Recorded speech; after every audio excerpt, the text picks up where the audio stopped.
দেখো, তোমার যে লোভটা সেই লোভটা কিন্তু একটা ছোঁয়াচে রোগ। এই রোগটা তোমার স্ত্রী সুমাইয়া রিমুর কাছেও চলে গেছে।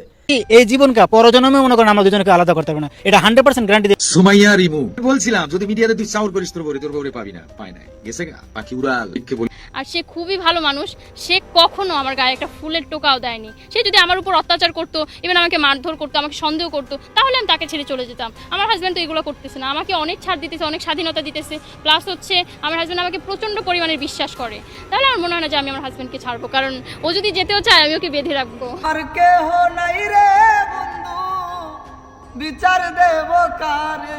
সমস্যা তো তোমারে বলছি আমি, শোনা, তোমারে দেখলে আমার দিলের ধড়কান বাইরে যায়। যদি প্রমাণ করতে পারেন কেউ একদিন আমার বউরে ঘর থেকে বের করতে পারছেন, তাহলে আমি মনে করেন মিডিয়া জগৎ ছেড়ে দিব। কিন্তু আর হাজারো ছেলেরা দেখছি যে ওরে মনে করেন নেওয়ার জন্য খুব ব্যস্ত হয়ে পড়ছে। কথায় আছে কোম্পানির মাছ বেশি পানিতে পড়লে পানি কিন্তু ঘোলা করে ফেলে।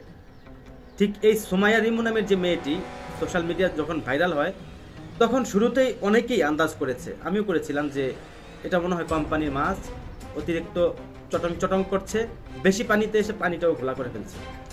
এবং এই যে আমার এক বন্ধু চিকন আলী অভিনেতা, আমার এই বন্ধু যে কথাটা বলল যে আর্টিস্টম্যান যে সুমাইয়া রিমের হাজব্যান্ড, যে ওকে বেশি মিডিয়াতে দিস না, থাকবে না কিন্তু পাখি উড়াল দেবে, এটা কিন্তু শুধু চিকন আলী আমার এই বন্ধুর কথা না, এটা কিন্তু সবাই মনে মনে এই চিন্তাটা করছে।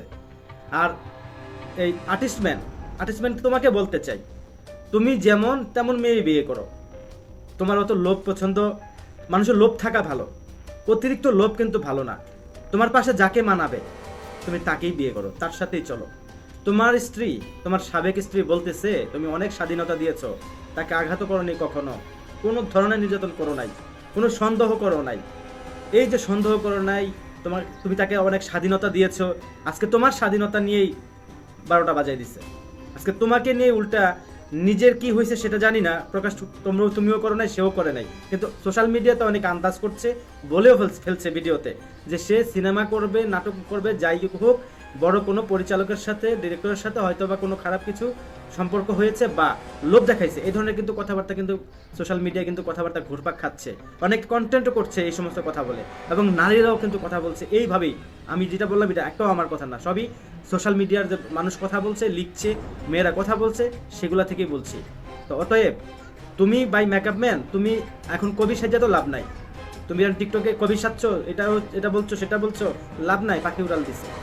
এই পাখি তোমার পাশে মানায় না। আচ্ছা, কাউয়ার পাশে কখনো ময়ূর কি মানায়? তোমাকে আমি কিন্তু কাউয়া বলি নাই, একটা উদাহরণ এক্সাম্পল হিসেবে দিলাম। কাউয়ার পাশে, একটা কাউয়ার পাশাপাশি যদি একটা ময়ূর দেখাও, মানুষকে জিজ্ঞেস করে এখানে সবচেয়ে বেশি সুন্দর পাখি কোনটা, কাউয়াও পাখি, ময়ূরও পাখি। মানুষ কি বলবে? কাউয়াকে আর সুন্দর পাখি বলবে না, কাককে কখনোই সুন্দর পাখি বলবে না, ময়ূরকে ঠিকই বলবে। এখন ময়ূরের তো অহংকার তৈরি হয়ে গেছে। তুমি যে কাক থেকে ময়ূর তৈরি করেছো, তুমি কাককে তুমি আদর যত্ন করে কাকটাকে ময়ূর বানালা, আর সেই ময়ূরই এখন তোমাকে কাক বলে চলে যাচ্ছে। তাহলে এই সমস্ত লোভ থেকে দূরে থাকা উচিত। দেখো, তোমার যে সন্তান হয়েছে, তোমার আর তার একটা সন্তান হয়েছে, সন্তানের কথা কি তোমার স্ত্রীকে চিন্তা ভাবনা করছে? করে নাই। তুমি যেমন সুন্দরের দিকে, সুন্দরের পূজারী হয়ে সুন্দরের পথে লোভে পড়ে, তুমি যেমন বউ দিয়া ব্যবসা করানোর জন্য, ভিউ পাওয়ার জন্য তাকে মেকআপ করে একটা সুপারস্টারের মতো, নায়িকার মতো দিন দিন করে গড়ে তুলছো, একটা লোভের আশাই তো করছিলা তার ইনকাম খাবা।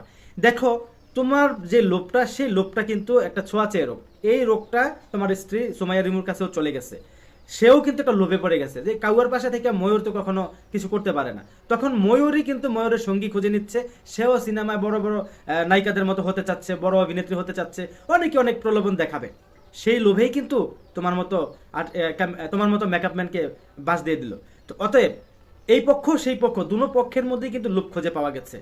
একটা জিনিস আমি বুঝি না, যারা এই সমস্ত খারাপ কাজগুলো করে একটা সংসারকে নষ্ট করে দেয়, আমি সেই সমস্ত অমানুষদেরকে বলতে চাই, তোদের কেন বিবাহিত নারীর দিকেই নজর দিতে হবে? তোদের ঘরে বউ আছে, সন্তান আছে, বা অবিবাহিত যেটাই হোক না কেন, কেনই বা তোদের পরের বউর দিকে নজর দিতে হবে? এর চেয়ে সুন্দর কি আর নারী নাই? এর চেয়ে সুন্দর কি নায়িকা নাই? কোনো মেয়ে পাওয়া যায় না এর চেয়ে সুন্দর? তাদেরকে বিয়ে কর। বিয়ের পরও কেন তোদের মতো কাপুরুষদের পরের বউর প্রতি এত লোভ থাকবে? কেনই বা তোরা আরেকটা সংসার নষ্ট করে, একটা বাচ্চার জীবন নষ্ট করবে, একটা স্বামীর স্বপ্ন নষ্ট করে তোরা কিভাবে একটা মেয়ের প্রলোভন দেখিয়ে তাকে ডিভোর্স করাস? এরা যারা পেছনে পর্দার আড়ালে থেকে এই কাজগুলো করছে, সে সমস্ত অমানুষদেরকে এই কথাগুলো বলছি। আমার কথায় কেউ কষ্ট পেয়ে থাকলে আমার কিছু করার নাই, সত্যকে সত্য বলতে হবে।